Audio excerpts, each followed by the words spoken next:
Olá, eu sou o presbítero Roberto e está começando aqui mais um programa de estudo bíblico. Mas antes, porém, fique aí com a vinheta do programa e eu já volto. Deus criou a humanidade? Como devo ler a Bíblia? O Mar Vermelho se abriu mesmo? Quanto tempo o povo andou no deserto? Que fim levou a Arca da Aliança? Existiu mesmo a Arca de Noé? Estudo Bíblico. A apresentação, Roberto Chagas. Pois bem, vamos iniciar nosso estudo no livro de Tessalonicenses. Vamos estar começando aqui o nosso primeiro estudo sobre todas as considerações, todas as explicações do livro que se encontra na minha Bíblia. Eu costumo sempre apresentar a Bíblia que estou utilizando. Tem uma Bíblia aqui do João Ferreira de Almeida, ela é datada da sua tradução de 1995, então talvez você possa estar acompanhando com uma versão de um outro autor, a King James, por exemplo, ou então uma um pouco mais atualizada. E ela pode ter ali algumas traduções diferentes. Mas como eu sempre digo, a explicação é uma só e ela vem do alto, ela vem de Deus, do Espírito Santo. E nós lemos aqui algumas partes e depois lemos também as referências e fazemos o estudo sobre tudo isso. Então vamos ler as considerações do livro de 1 Tessalonicenses. Tessalônica, situada a pouco menos de 160 quilômetros a sudoeste de Filipos, era a capital da cidade principal e porto da província romana da Macedônia, entre os 200.000 habitantes da cidade. Havia ali uma grande comunidade judaica quando Paulo fundou a igreja de Tessalonicense, na sua segunda viagem missionária. Seu frutífero ministério ali foi encerrado prematuramente devido à intensa hostilidade judaica. Forçado a sair de Tessalônica, Paulo foi a Bereia, onde outro ministério breve, porém bem-sucedido, foi interrompido pela perseguição movida pelos judeus, que o seguiram desde Tessalônica. A seguir, viajou para Atenas, onde Timóteo se encontrou com ele. Depois Paulo enviou Timóteo de volta a Tessalônica, para verificar a condição da nova igreja. Ao mesmo tempo, Paulo seguiu para Corinto. Timóteo, ao completar sua tarefa, viajou para Corinto, levando a Paulo informações sobre a igreja tessalonicense, o que levou Paulo a escrever esta carta, talvez de 3 a 6 meses após fundada a igreja. Então nós vemos aqui, já nessas considerações preliminares, que a perseguição de Paulo, ela acontecia não somente pelos romanos, mas principalmente pelos judeus. Pois ninguém ali aceitava que uma pessoa pudesse falar de Cristo, falar sobre as coisas que foi feita. Eles não aceitavam, e ainda vindo de Paulo, que antes estava do lado deles, que Paulo era perseguidor, que Paulo era uma pessoa que perseguia os judeus, onde ele chegou a tirar a vida de muitos deles e prendeu. E agora era ele o perseguido. E desta forma, Paulo, quando iniciava ali um ministério em uma determinada cidade, como aconteceu em Tessalônica, e que ele estava ainda abrindo uma igreja, a perseguição era tão forte que ele tinha que se esvairir.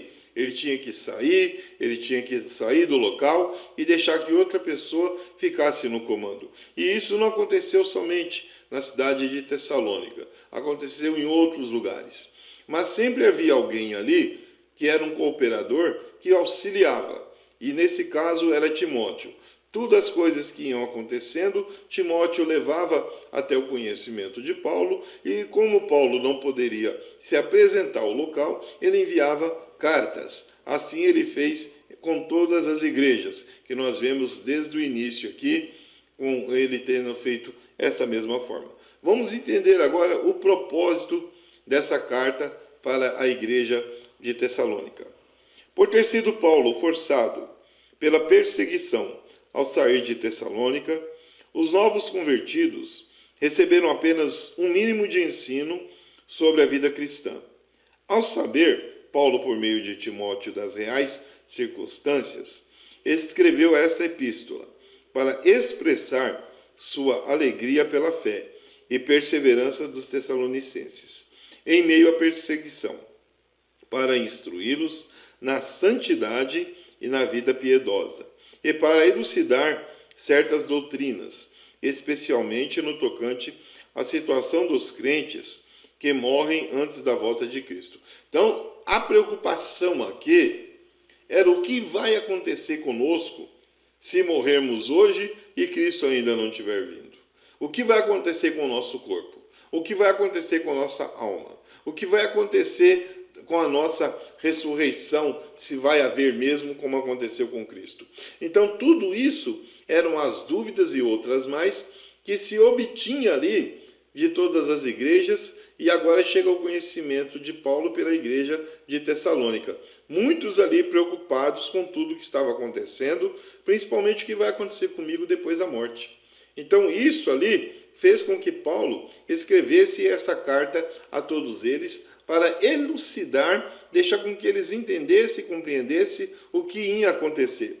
Qual é a visão panorâmica de tudo isso? Depois de saudar a igreja, Paulo, com alegria, enaltece os tessalonicenses pelo seu zelo e fé perseverante ao meio à adversidade.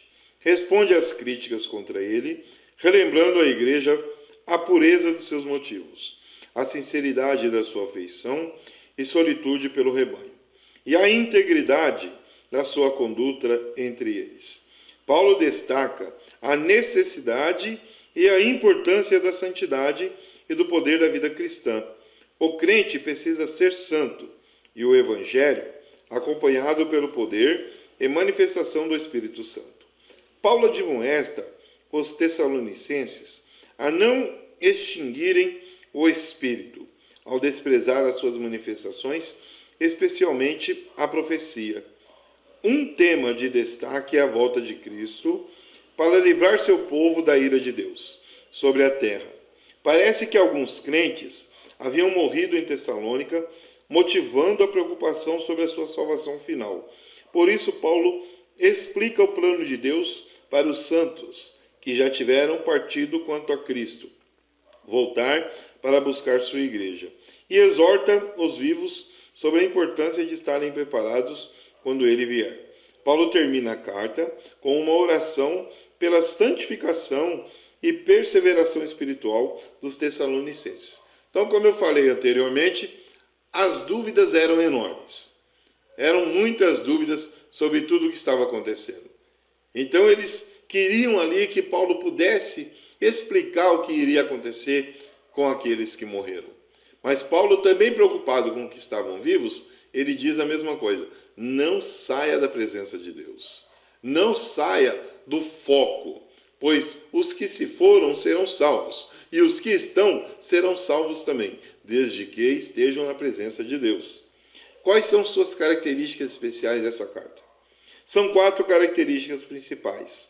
Ela foi um dos primeiros livros escritos no Novo Testamento. Contém textos chaves do Novo Testamento sobre a ressurreição dos santos falecidos por ocasião do arrebatamento da igreja, e a respeito do dia do Senhor. Todos os 5 capítulos fazem referência à volta de Cristo e à relevância deste evento para os salvos. Oferece uma visão única do estado de uma igreja zelosa, mas imatura, no começo da década de 50 depois de Cristo, das características do ministério de Paulo como pioneiro do Evangelho. Então nós vemos aqui que é uma igreja nova, uma igreja que tinha pouco tempo ali que havia sido aberta. Por esse motivo, Paulo não pôde dar conclusão à abertura da igreja. Mas eles estavam ali preocupados com muitas coisas, que não é nem um pouco diferente do que acontece no tempo de hoje. Muita gente ainda tem muita dúvida de como será o arrebatamento, de como será a nossa vida ali no céu, como será a ressurreição, e nós temos explicado isso dentro dos nossos podcasts. Eu tenho falado muito sobre as dúvidas que acontecem assim em poucos minutos. O podcast é cerca de 15 minutos. Já o estudo bíblico, aqui nós levamos cerca de 60 minutos, cerca de 1 hora dividido em 3 blocos. Então vamos iniciar a nossa leitura aqui do programa de hoje, fazendo aquelas paradas, lendo as variantes e fazendo um comentário para edificar o nosso estudo. Vamos começar aqui pela saudação. Paulo e Silvano e Timóteo, a igreja dos Tessalonicenses, em Deus, o Pai, nosso Senhor Jesus Cristo, graça e paz tenhais de Deus, nosso Pai, e do nosso Senhor Jesus Cristo. Vamos ler aqui o número 2, onde eu tenho um título que diz assim: O sucesso do Evangelho em Tessalônica é a fidelidade daquela igreja. Sempre damos graças a Deus por vós todos, fazendo menção de vós em nossas orações, lembrando-nos sem cessar da obra da nossa fé, do trabalho da caridade e da paciência da esperança em nosso Senhor Jesus Cristo, diante do nosso Deus e Pai, sabendo, amados irmãos, que a vossa eleição é de Deus. Então vamos dar uma parada já aqui, onde Paulo fala sobre essa eleição daqueles que estão na igreja de Tessalonicenses. Vamos compreender um pouco. Quando ele diz sobre a vossa eleição, a descrição que Paulo faz dos eleitos de Deus acha-se no versículos 6 ao 10, que são os que seguem a Cristo, que sofrem as tribulações com gozo do Espírito Santo e se tornam exemplos de fé e retidão para o próximo. Deixaram o pecado, servem a Deus e esperam a segunda vinda do Filho de Deus. A doutrina que alguns defendem, de que alguém professar Cristo como Salvador, será salvo, independente do seu modo de viver, e de se arrepender e aceitar Cristo como Senhor, perseverar na fé ou possuir o fruto do Espírito Santo, não se achar em parte alguma da palavra de Deus, e é uma flagrante corrupção da doutrina original da salvação pregada por Cristo pelos apóstolos. Então vamos compreender um pouco sobre essa questão. Então Paulo fala sobre os eleitos, sobre a vossa eleição, que foi uma identificação para aqueles que perseveram, para aqueles que têm continuado ali na fé cristã, sabendo que um dia Jesus irá voltar. E Paulo está falando sobre isso, que nós somos eleitos, que nós fomos escolhidos por Deus. Não somos nós que escolhemos nem a Jesus, nem a receber ao Espírito Santo e nem a escolher Deus como nosso Pai. Foram eles que nos escolheram. Entenda bem sobre isso. Então, quando nós somos escolhidos, nós somos eleitos como os filhos de Deus. Somos credenciados à salvação. Mas para isso temos que manter a fé.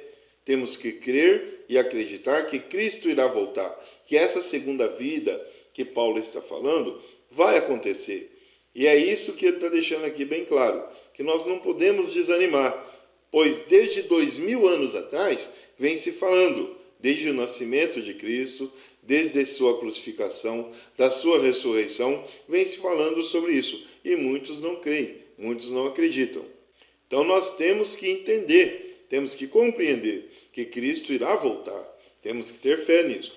Vamos continuar aqui a partir do número 5. Porque o nosso Evangelho não foi a vós somente em palavras, mas também em poder e no Espírito Santo, e em muita certeza, como bem sabeis, quais fomos entre vós, por amor de vós. Vamos dar uma paradinha também e ler aqui esta explicação do número 5, que ele fala em poder do Espírito Santo. A pregação apostólica do Evangelho consistia em 4 elementos essenciais. Os apóstolos pregavam aos outros a palavra de Deus e de Cristo. Pregavam a palavra de Deus no poder do Espírito Santo, e este poder resultava na convicção do pecado, na libertação da escravidão de Satanás e na operação de milagres e curas. A mensagem era proclamada com profunda convicção, porque tinham fé em Cristo e o Espírito Santo operando nele, possuíam em seus corações a plena certeza da veracidade e do poder da mensagem. Aqueles que criam na mensagem obedeciam à palavra e praticavam, eram santos e justos diante de todos. Sem esses 4 elementos, para acompanhar a proclamação do Evangelho, a plena redenção em Cristo não será experimentada nas igrejas. Então nós vemos a importância de pregar a palavra. Nós vemos a importância do santo dos santos, que está em cima do altar ou fazendo uma visita, ser ali uma pessoa conhecedora da palavra de Deus e pregar aquilo que está na Bíblia verdadeiramente. Porque as pessoas que estão ouvindo, elas são edificadas, elas se fortalecem, são curadas, são libertas e creem em toda aquela mensagem. E é isso que Paulo está falando aqui, já nesse início da carta de Tessalonicenses. Vamos agora aqui finalizar o nosso primeiro bloco. Vocês fiquem aí com nossos apoiadores e eu já volto para a nossa segunda parte aí do programa. Ótica Condor. Aqui você encontra as armações e lentes com a melhor qualidade e economia. Óculos é muito mais que um acessório, é estilo de vida no seu dia a dia. Armações que combinam com você, que não vive sem um lindo óculos de sol. Ótica Condor, há 42 anos servindo você e sua família. Rua Emiliano Perneta, 288, Shopping Green Tower, Loja 9, Centro, Curitiba. Telefone 041 98445 3353 041 3223 1887. Ótica Condor, a melhor de Curitiba.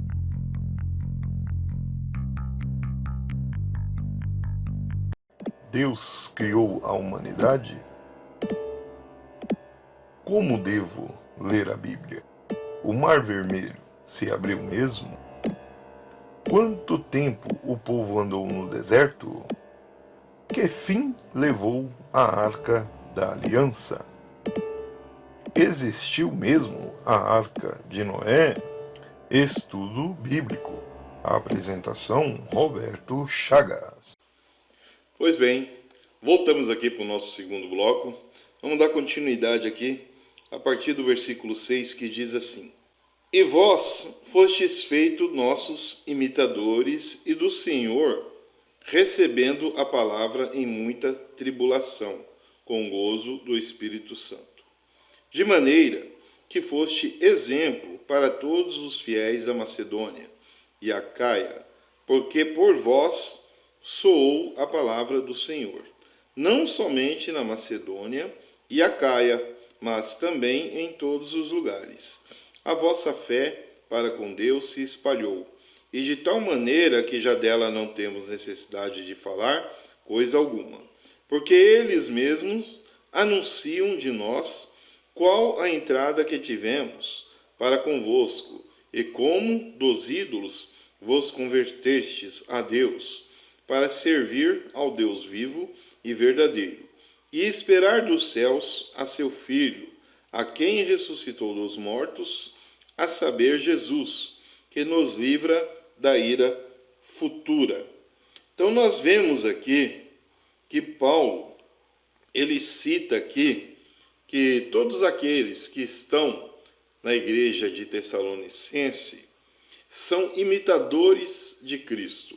São pessoas que recebem a palavra e a transmitem a outros com aptidão, que têm chegado ali com muita alegria, que recebem o Espírito Santo.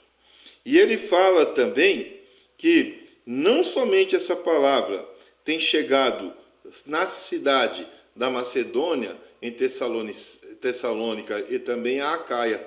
Então ela está se expandindo, ela está chegando a outros lugares.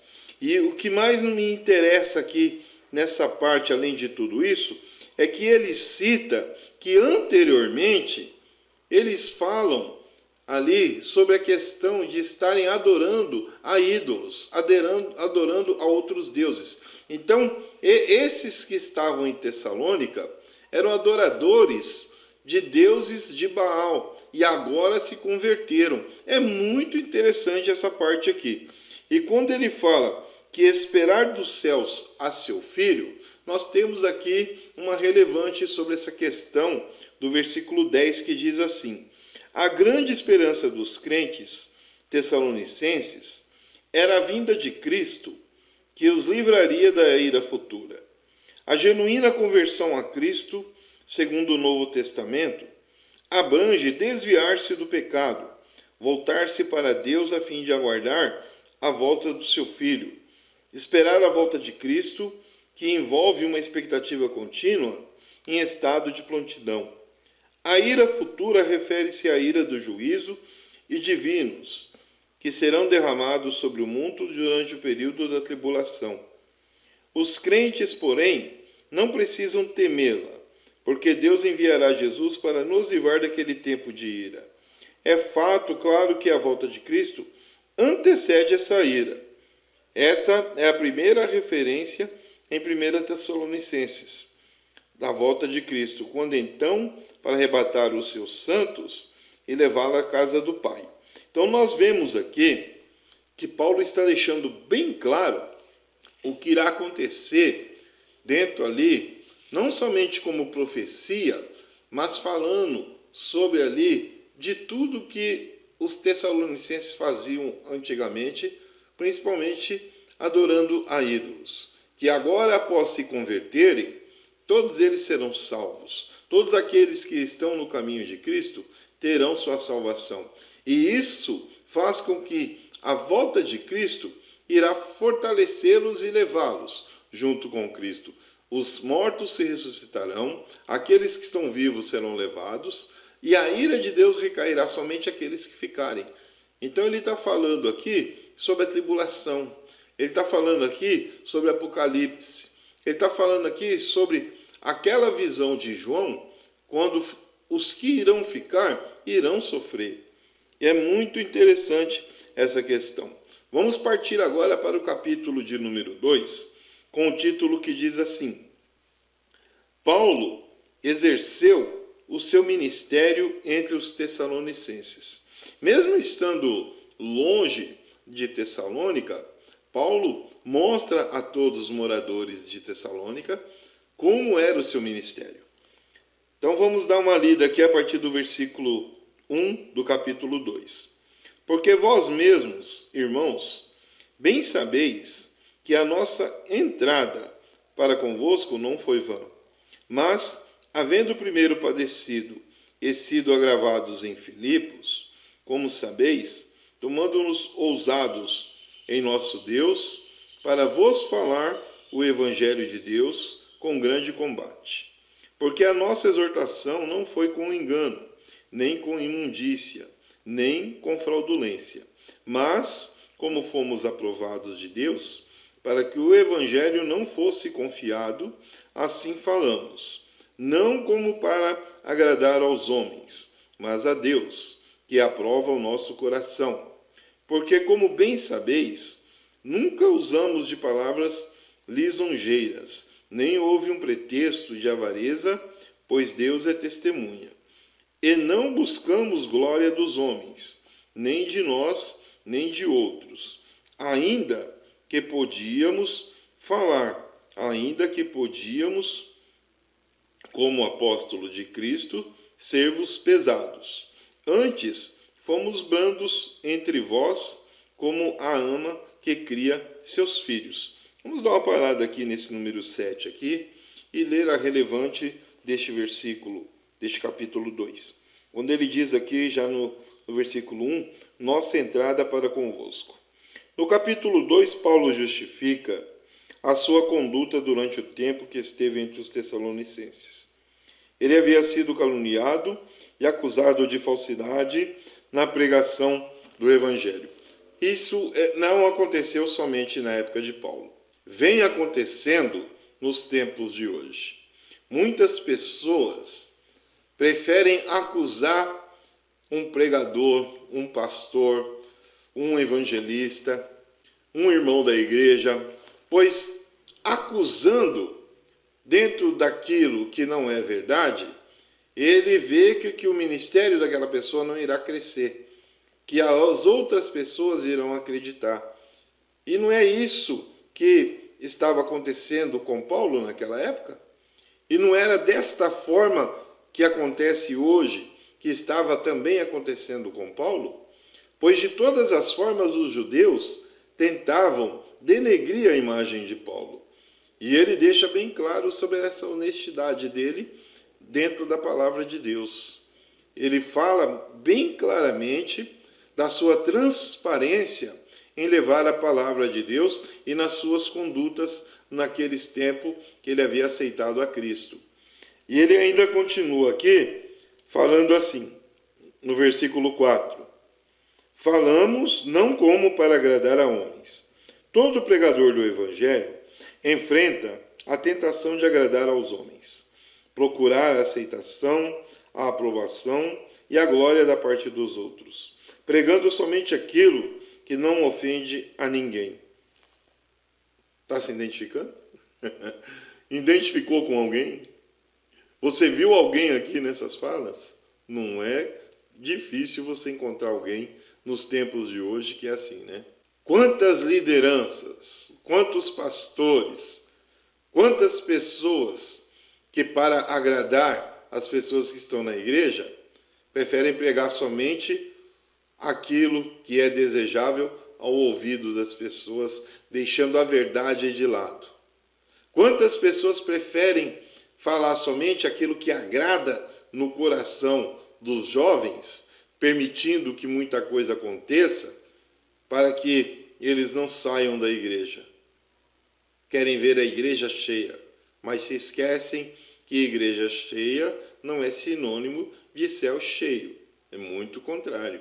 A igreja que está sendo pregada uma palavra somente para amenizar uma situação, para agradar as pessoas, vai deixar o céu vazio. Vai deixar o céu ali em prantos, onde os anjos estarão sempre recolhendo lágrimas daqueles que irão sofrer. É complicado isso, muito complicado. Vamos continuar aqui. Ceder a essa tentação pode resultar em tolerância ao pecado e mornidão da igreja. Pode significar também a linguagem de bajulação, cujo emprego visa obtenção de ofertas financeiras, ganhos materiais, cargos políticos ou aplausos. Se isso ocorrer, danos irreparáveis serão causados à retidão e integridade da Igreja de Cristo. Por essa razão, é essencial que nosso objetivo na pregação seja procurar sempre a aprovação de Deus e não a do homem. O interesse em tudo isso que Paulo está falando aqui, nessas referências, entre hoje, nos tempos de hoje, é enorme. As pessoas estão correndo de agradar a homens, buscando ali aperfeiçoamento somente naquilo que lhe agrada, sem se lembrar que tudo isso é prejudicial às famílias, às pessoas que estão ouvindo esta palavra que ele está colocando em prática. Tudo isso daí só leva à perdição. Tem que ser colocado em prática a verdade.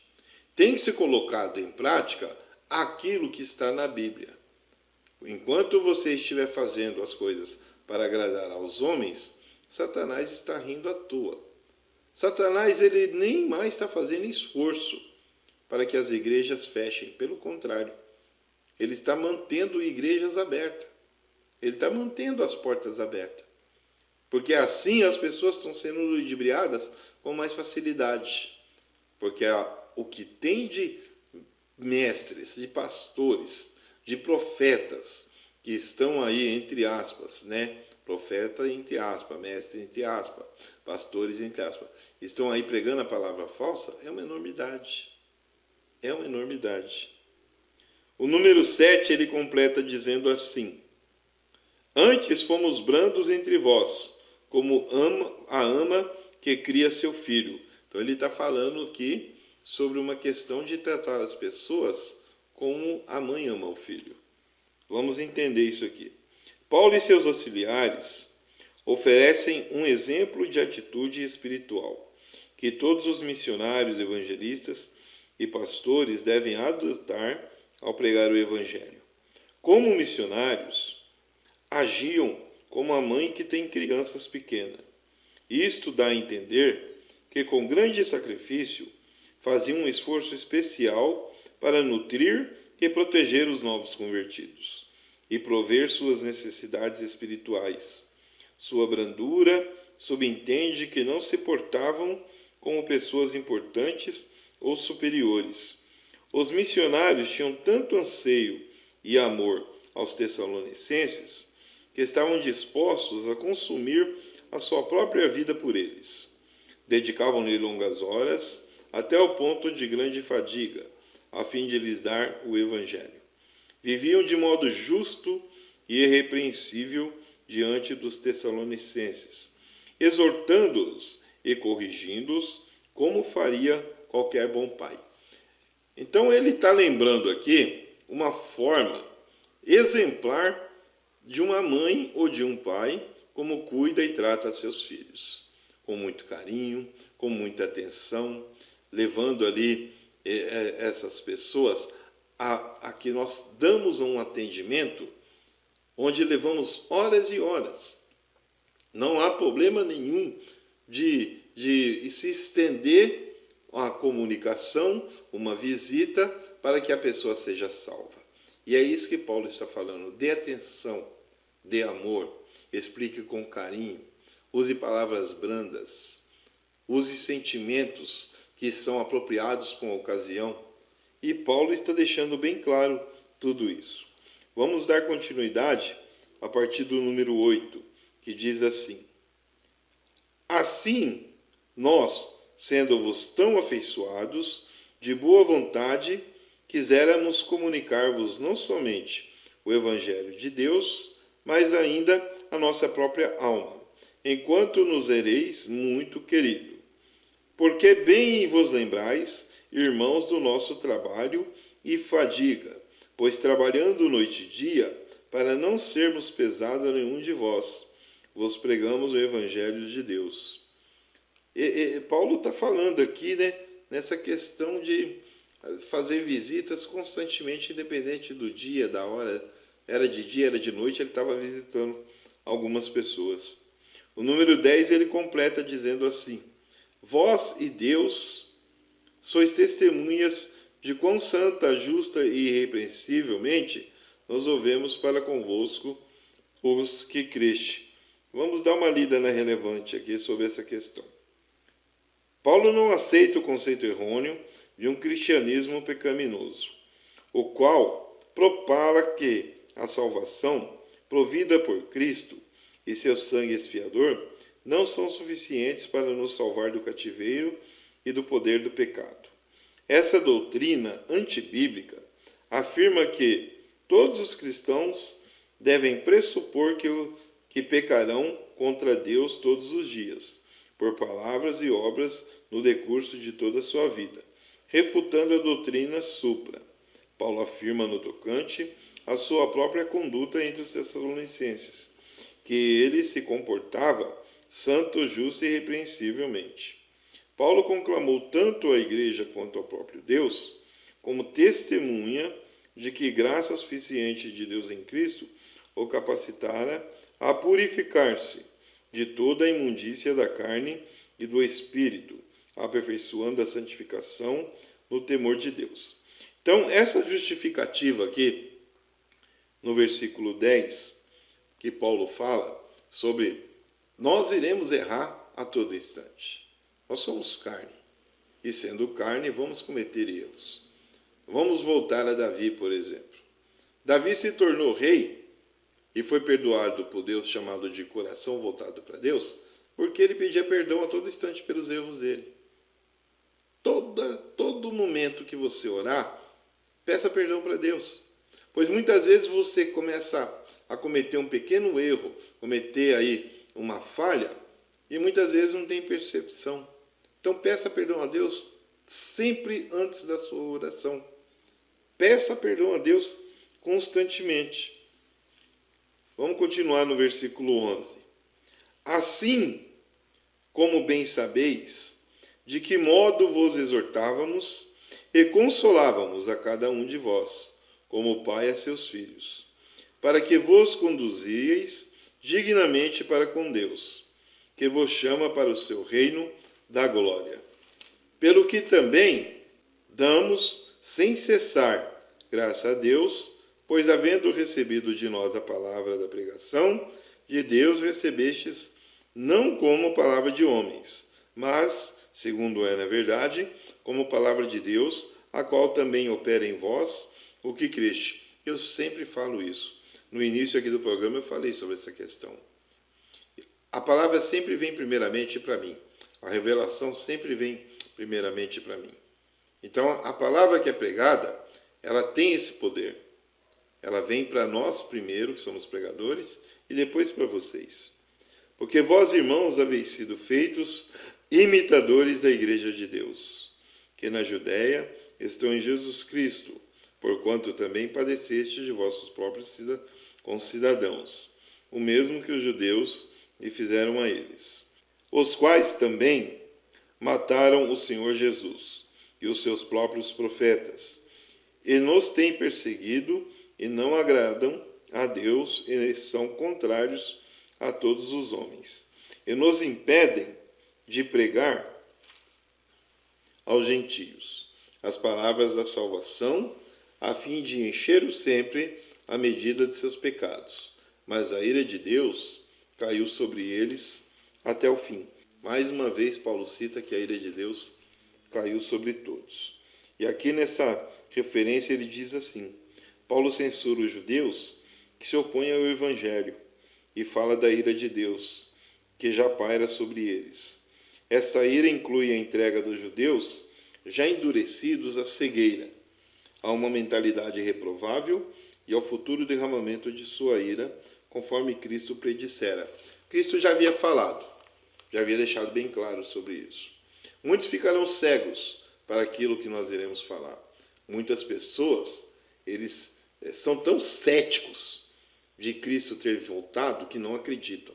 E que Cristo irá voltar, muito menos ainda. As pessoas que são ceticistas, elas simplesmente não acreditam na palavra de Deus. Não acreditam que Deus é criador de tudo. Não acreditam que nós somos criaturas de Deus. E isso é uma cegueira tremenda. Terminando aqui o nosso segundo bloco, fica aí com os nossos apoiadores. Eu já volto para finalizar esse estudo maravilhoso da carta de Paulo aqui para a igreja de Tessalônica. Ótica Condor. Aqui você encontra as armações e lentes com a melhor qualidade e economia. Óculos é muito mais que um acessório, é estilo de vida no seu dia a dia. Armações que combinam com você, que não vive sem um lindo óculos de sol. Ótica Condor, há 42 anos servindo você e sua família. Rua Emiliano Perneta, 288, Shopping Green Tower, Loja 9, Centro, Curitiba. Telefone 041 98445 3353 041 3223 1887. Ótica Condor, a melhor de Curitiba.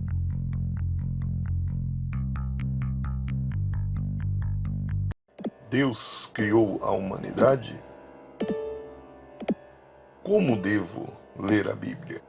O Mar Vermelho se abriu mesmo? Quanto tempo o povo andou no deserto? Que fim levou a Arca da Aliança? Existiu mesmo a Arca de Noé? Estudo Bíblico. A apresentação, Roberto Chagas. Pois bem, voltamos aqui para o nosso terceiro e último bloco para finalizar aqui esse capítulo de número 2, esse estudo maravilhoso que nós estamos tendo. Lembrando que essa carta enviada aqui de Paulo para a igreja de Tessalônica é uma carta para fazer com que eles tenham noção, principalmente sobre a ressurreição daqueles que já morreram. Lembrando que aqueles que estão vivos não possam cair na ira de Deus. Lembrando a todos eles da promessa de Cristo. Lembrando de tudo isso para que eles se fortaleçam. Porque Paulo não estava ali presente.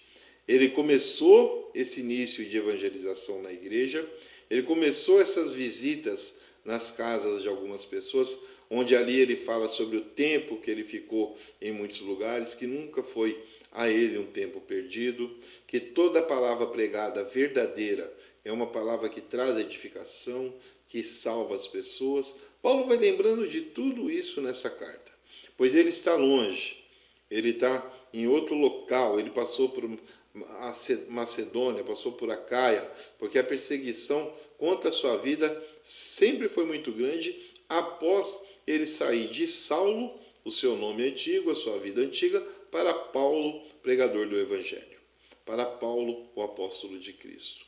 Então, essa perseguição, ela se torna constante em todos os lugares. E aqui, neste momento, Paulo está lembrando disso. Eu estou longe, mas estou podendo reverenciar tudo isso que vocês estão passando por intermédio de Timóteo, que tem me relatado. Timóteo entra em contato com Paulo, leva uma carta até ele retorna essa carta para que seja passada. E ali, antes, ele esteve em Filipos, mostrando a todos eles também várias questões de dúvidas que ali se tinham. Então vamos continuar aqui no capítulo de número 2, terminando este capítulo, falando agora nesse título aqui, já no finalzinho, antes do versículo 17, que diz assim: o desejo de Paulo de voltar a Tessalônica, seu gozo e seus votos em vista das boas novas que Timóteo lhe trouxe. A carta que Timóteo envia para Paulo deixa ele tão animado do que está acontecendo ali em Tessalônica, que ele tem muito desejo de voltar. Mas nada se faz sem a mando de Deus. Paulo não coloca ali os seus desejos acima da vontade do Pai. E se Deus falar para ele, vai e volta, com certeza ele voltaria. Mas não era isso que ele tinha em prática no momento. Primeiro tem que fazer aquilo que Deus manda. E é isso que Paulo estava fazendo. Aqui no 17 ele continua dessa forma. Nós, porém, irmãos, sendo privados de vós por um momento de tempo, de vista, mas não do coração, tanto mais procuramos com grande desejo ver o vosso rosto. Olha que coisa linda que Paulo escreve aqui. Olha que carta maravilhosa. Porque você recebeu uma carta dessa, com esse conteúdo, desse teor, de um apóstolo de Cristo, de uma pessoa que tem uma identificação com Cristo muito grande. E ele dizer que por mais que eu não estou perto de vocês, por mais que meus olhos não estão aí para contemplar cada um de vocês, o meu coração está contigo. O meu amor pertence a vocês. A minha dedicação é com vocês. Isso é uma coisa extraordinária. É como se eu estivesse aqui, onde eu moro agora atualmente, em Colombo, no Paraná, e meus familiares ou amigos que estão em São Paulo, por onde vivi muitos anos ali na capital, pudessem enviar uma carta e falando da saudade que sente por mim, e eu disser para eles, continuo orando por vocês. Estou sempre aqui orando, jejuando. Vocês nunca saíram das minhas orações. Por mais que a gente não esteja se encontrando como era antigamente, eu continuo orando por vocês, como é aquilo que Deus me deu. Deus me deu essa graça e essa paz para hoje me lembrar de cada um dos nomes dos meus amigos, dos meus colegas de escola, das amizades que eu tinha anteriormente. Então eu tenho orado não somente por eles, pelas famílias. E aqui Paulo continua falando no versículo 18 assim: pelo que bem quisemos uma e outra vez ir ter convosco, pelo menos eu, Paulo, mas Satanás não impediu. Então Paulo já impera aqui uma força maligna. Paulo já coloca aqui um impedimento que tem feito com que ele não pudesse ter viajado até a Tessalônica. Vamos ver a relevante aqui para compreendermos essa questão, o que houve. Os esforços missionários de Paulo foram, às vezes, frustrados por Satanás. A verdade bíblica a respeito da oposição satânica aos crentes fiel inclui o seguinte: Satanás recebe de Deus permissão para guerrear contra nós e esforçar-nos na realização daquilo que realmente deseja fazer por Cristo. O poder de Satanás está sujeito, porém, à soberania divina. Deus pode suplantar as atividades de Satanás e mudá-las em benefício do reino de Deus. Atividades de Satanás podem ser vencidas mediante as orações dos santos, o sangue do Cordeiro, a palavra do nosso testemunho e o nosso leal amor a Deus. Logo, a oposição de Satanás não é algo permanente. Com esse propósito, devemos orar diariamente pelo livramento dos seus ardis e do seu poder. Então, o que nós estamos vendo aqui, que Paulo está citando que as coisas que estão acontecendo na vida dele, elas vêm por permissão de Deus. Então, você precisa entender, você precisa compreender que as coisas que acontecem na sua vida são coisas permissivas. São coisas que Deus permite que aconteçam para que você não possa se desviar.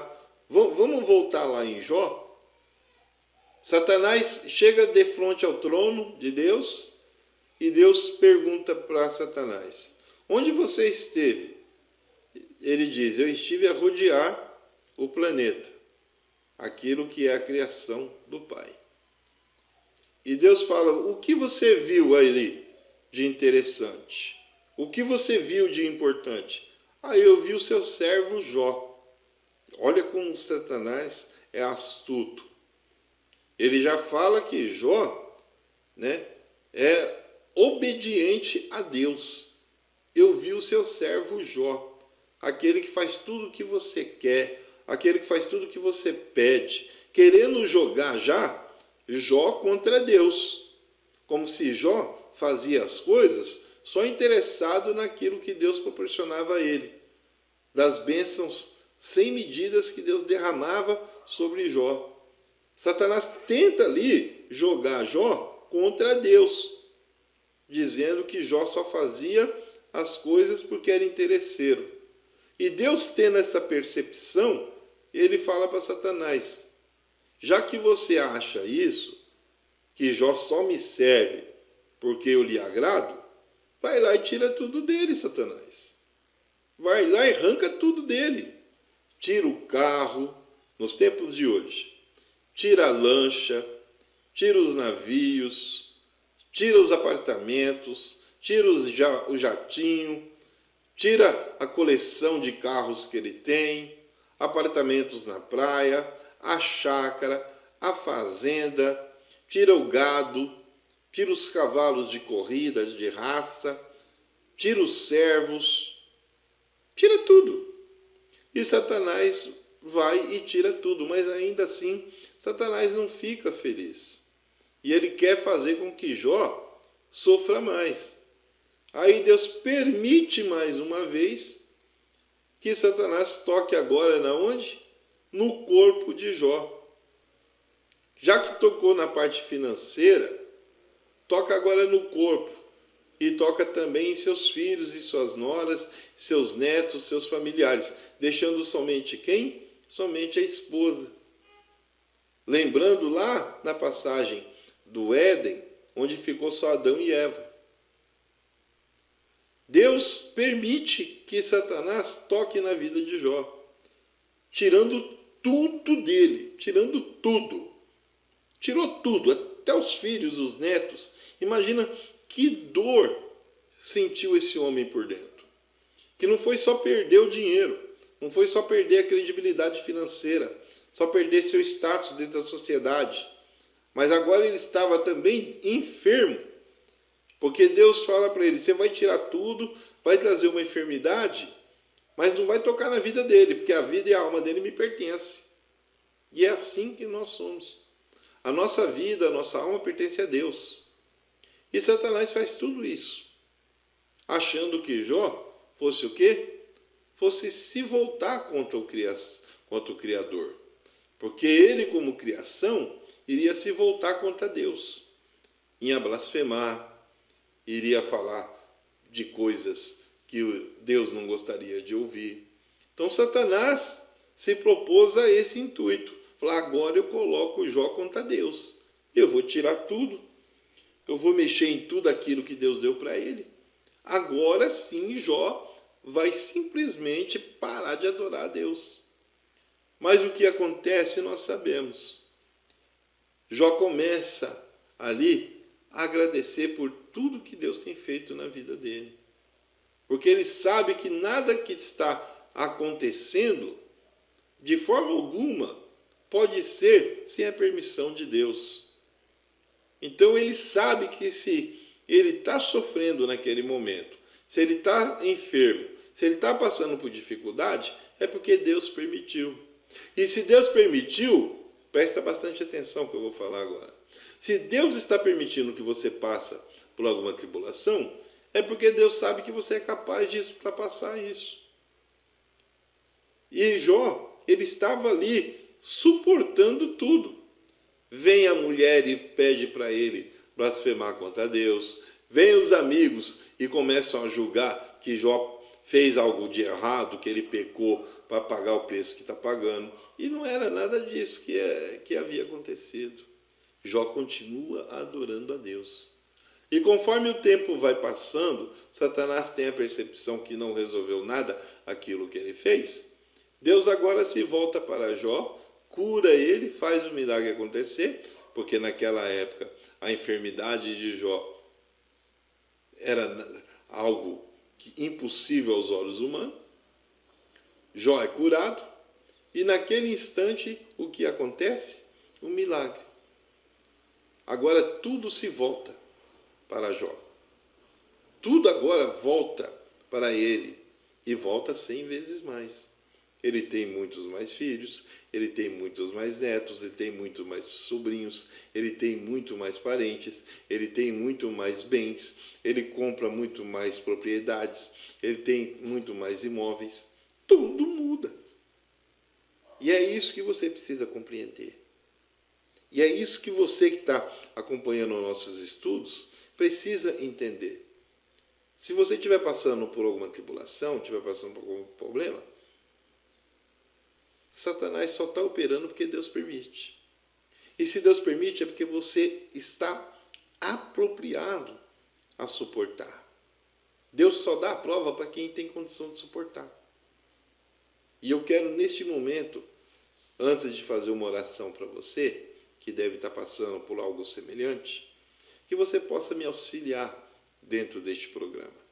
A produção está colocando para você aí a minha rede social e o Pix, pessoal.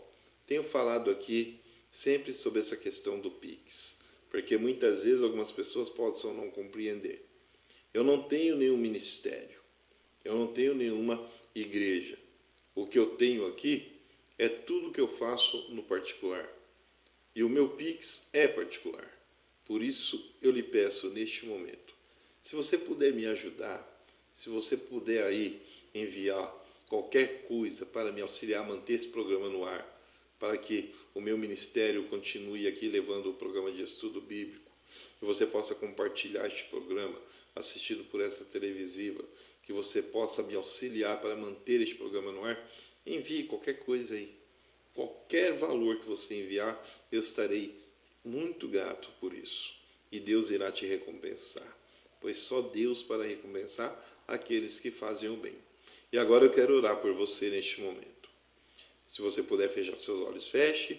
Se você puder dobrar seu joelho, dobre. Soberano Deus e eterno Pai. Assim como Paulo estava preocupado mas também satisfeito com tudo aquilo que ele estava sabendo daqueles que estavam na igreja de Tessalônica. Aqui estou eu também, Senhor. Fico preocupado com meus amigos que estão longe, minha parentela, mas fico feliz quando recebo uma mensagem sabendo que eles estão prosperando. Por isso eu lhe peço, meu Deus, por todos aqueles que têm nos acompanhado no programa Estudo Bíblico, por todos aqueles, ó Pai, que mesmo sem conhecê-los, têm me ajudado, que o Senhor possa operar na vida de cada um deles. Que o Senhor possa, ó Pai, abrir portas. Que o Senhor possa, ó Deus, dar a eles a vitória financeira, pois há sonhos, ó Pai, que não podem ficar engavetados. Sabemos, ó Deus, que tudo a seu propósito. E aqueles que estão passando por tribulação, aqueles que estão passando por uma dificuldade, porque foram escolhidos por Ti, que esses vão conseguir suportar, pois o Senhor só escolhe os seus escolhidos, ó Pai, aqueles que são eleitos para fazer a sua vontade. Então visita cada um deles, porque santo é o seu nome. Amém? Até o próximo vídeo, assim querendo Deus.